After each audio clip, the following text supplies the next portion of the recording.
Leaders. Israel and the Palestinians.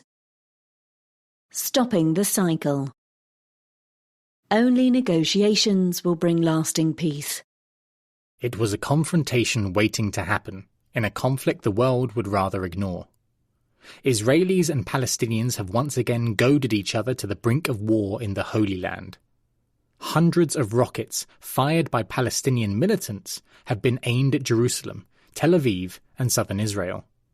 Gaza, the Palestinian territory run by Hamas, a violent Islamist movement, has been hit even harder by Israeli airstrikes. Arabs and Jews have clashed in the streets of Israeli cities. Dozens of people, most of them Palestinian, have been killed. The worst fighting between Israelis and Palestinians in years has Jerusalem at its heart, as so often. In April, at the start of the Muslim holy month of Ramadan, Israel's police chief fenced off the plaza around the Damascus Gate, one of the entrances to Jerusalem's old walled city and a gathering spot for Palestinians. The move, made for security reasons, led to clashes between Palestinians and Israeli police. Hundreds were injured. Then the rockets started flying. The violence, as ever, is counterproductive. Turning Israeli cities into hell, as Hamas threatens, will not help the Palestinians who suffer grievously in Gaza. Just the opposite, in fact. Every rocket that Hamas fires makes it easier for Israel to claim that it has no partner for peace and to intensify its siege of Gaza. But Israel too must reconsider its strategy. Its leaders view the broader conflict as something to be managed, not solved. Yet its unjust treatment of the Palestinians stores up trouble. Today's crisis was predictable, even if the spark that ignited it was not. Jerusalem epitomizes the problem. Israel claims the city as its eternal and undivided capital, but its inhabitants are irrevocably split. The eastern part of the city, although captured by Israel in 1967, remains largely Palestinian. The Oslo Accords of 1993 left the city's status to be settled in a permanent peace deal between Israel and the Palestinians. But Israel has built a wall separating Jerusalem from the Palestinian hinterland. It seeks to strengthen its claim to the whole city by ringing it with new Jewish homes and squeezing Palestinians out. Though they make up 38% of Jerusalem's population, most local Palestinians are not citizens but mere residents, granted access to healthcare and social security, but not the same rights as Jews. This disparity in the law is at the heart of a case before Israel's Supreme Court that is making the atmosphere more febrile. The court is reviewing a judgment to evict Palestinian families from the Sheikh Jarrah neighborhood of East Jerusalem.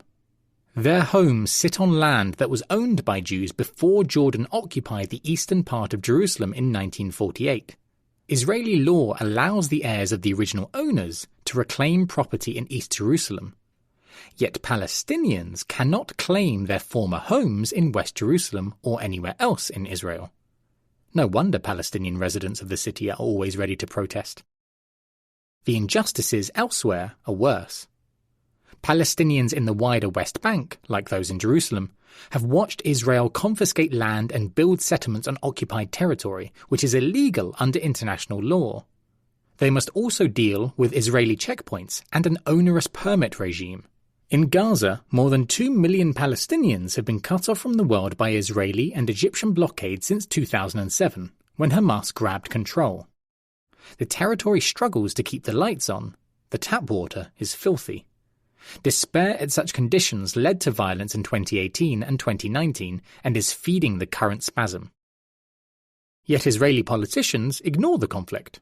The Palestinian issue did not feature in any of the 4 elections Israel has recently held. Most Israelis are comfortable with the anti-solutionism of Benjamin Netanyahu, the Prime Minister, who shows little interest in pursuing a permanent settlement with the Palestinians. His domestic rivals are edging closer to a deal that would push him out of power. But before the recent violence, they said little about how they would handle the conflict. Palestinian leaders have made it easy for Israel to give up on peace. Hamas is more interested in firing rockets than improving the lives of Gazans. Its rival, Fatah, has not done much better in the West Bank.